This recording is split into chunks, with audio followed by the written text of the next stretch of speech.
Hi guys, welcome to my new video. It is about how to use CapCut offline. Is there any way to use it without internet connection?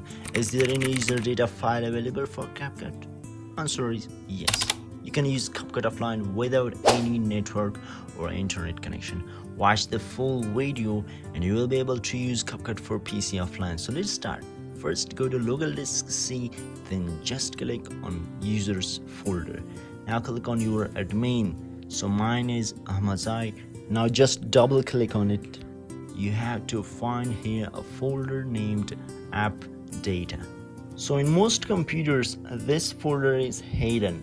Now what you need to do is to go to the view tab at the top of this folder and check mark this option, hidden items. Now you can see the folder is appeared, and now double click on it and then open local.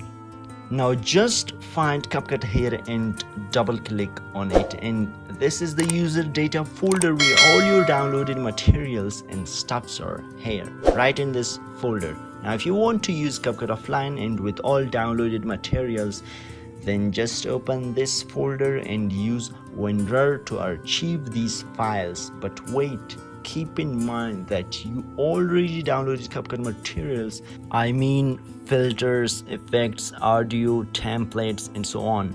After that you have to make an archive file just like me. I have downloaded some of the materials, so you can see in A drive I already made an archive file and its size is 2 GB. It means my all downloaded materials are 2 GB in size.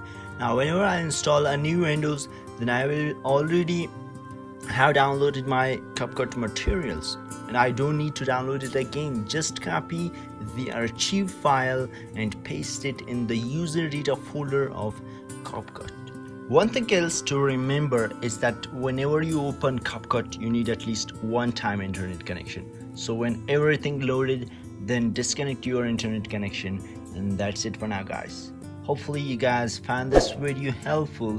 If you didn't subscribe, then please subscribe so you never miss a video, my new videos. And for now, goodbye, see you in the next.